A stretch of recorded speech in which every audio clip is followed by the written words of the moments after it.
జానకి చదువుకున్న పిల్ల, నవీన భావాలు కలిగినది. మన దేశ దౌర్భాగ్య స్థితి, అందులో ముఖ్యంగా స్త్రీలు అనుభవిస్తున్న కష్టాలు చూచి ఆందోళన పడుతూ ఉంటుంది. ఇతర దేశాలతో పాటు మన దేశం వృద్ధి చెందాలని ఆవిడ అభిలాష. ఒకరోజు ఆమె బ్యాడ్మింటన్ ఆడుతుండగా శ్యామల అనే స్నేహితురాలు వచ్చి సోమలింగం మీటింగ్ పెట్టి ఆడవాళ్ళని తిడుతున్నాడని, మన పతనానికి కారణం ఆడవాళ్లే అని ద్వేషం రగిలిస్తున్నాడని చెబుతుంది. జానకి కోపం వస్తుంది. అతని దుష్ప్రచారాన్ని ఎదుర్కోవాలనే ఉద్దేశంతో తన స్నేహితురాళ్లను తీసుకుని మీటింగుకు బయలుదేరుతుంది. సోమలింగం ఆధ్యాత్మికవాదం స్థాపించి బ్రహ్మచర్యం నెలకొల్పి మన దేశాన్ని బాగు చేయాలని బోధిస్తూ ఉంటాడు.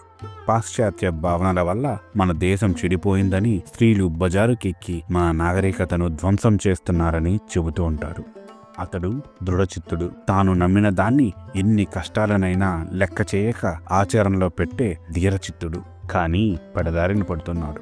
అతని మాటలు సహించలేక జానకి వేదికనెక్కి ఉపన్యాసం మొదలు పెడుతుంది. దేశం బాగుపడాలంటే సమానత్వం, సౌభ్రాతృత్వం కావాలంటుంది. స్త్రీలను ద్వేషించడం అన్యాయమని చెబుతుంది.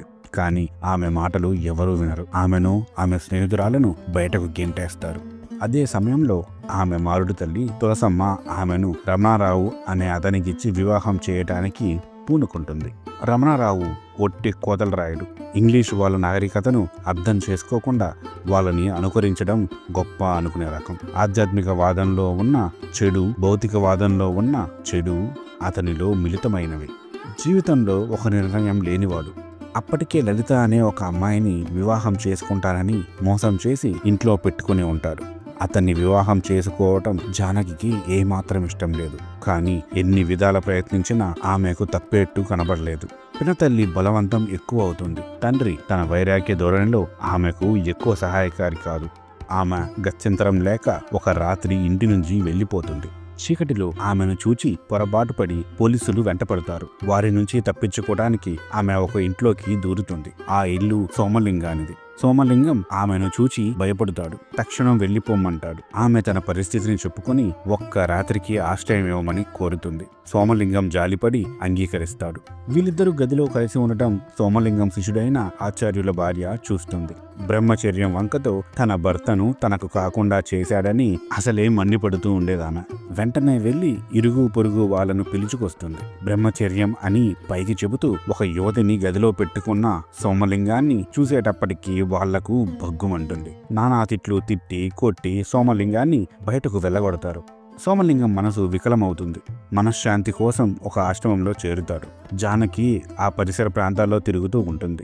దిక్కుతోచక ఎక్కడికి వెళ్ళడానికి వీలులేక ఇలా బాధలు పడుతూ ఉండగా కొంతమంది ఆమెను, సోమలింగంను గదిలో చూచిన వాళ్ళు వెంటపడి గేలి చేస్తూ ఉంటారు. ఒక కుర్రవాడు రాయి విసురుతాడు. ఆమె దెబ్బతగిలి పడి ఉండగా కొంతమంది చూచి ఆశ్రమానికి తీసుకుని వస్తారు. అక్కడ సపర్యలు చేసే బాధ్యత సోమలింగం మీద పడుతుంది. ఆమె స్థితిని చూసి అతని మనసు మెత్తబడుతుంది. జబ్బు నయమైన తరువాత కొన్నాళ్ళు ఆమె ఆశ్రమంలోనే ఉంటుంది.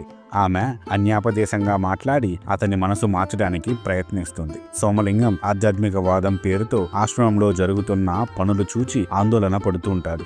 ఆమె అతని సిద్ధాంతం ప్రస్తుత పరిస్థితుల్లో సంఘానికి అపకారం చేస్తుందని బోధిస్తుంది. అతడు ఒప్పుకొని ఇద్దరూ కలిసి పనిచేద్దాం అంటారు. కానీ ఆ రాత్రి ఆంజనేయులు, భీష్ముడు, గాంధీ కనిపించి మందలిస్తారు. జాగ్రత్త అని బెదిరిస్తారు.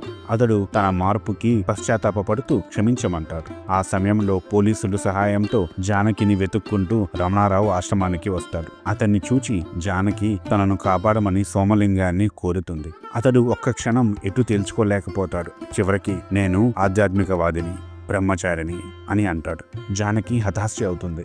రమణారావు ఆమెను ఇంటికి తీసుకెళ్తాడు. ఆశ్రమాన్ని పాడు చేశాడనే ఉద్దేశంతో ఆశ్రమవాసులు కోపంతో ఒళ్ళు మరచి సోమలింగాన్ని కొట్టి కిటికీలో నుంచి కిందకు ప్రవహిస్తున్న నదిలోకి త్రోసివేస్తారు. జానకి ఇంటికి రాగానే మారుడి తల్లి త్వరగా ముహూర్తం నిశ్చయం చేసి రమణారావుకిచ్చి పెళ్లి చేయవలసిందని సుందరరావుని బలవంత పెట్టడం మొదలు పెడుతుంది.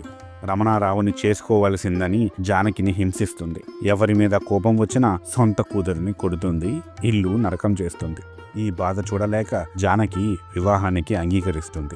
జానకి రమణారావుల వివాహం నిశ్చయమైందని తెలిసి లలిత గుండెలు అవిసేటట్లు ఏడ్చి ఆత్మహత్య చేసుకోవడానికి పూనుకుంటుంది.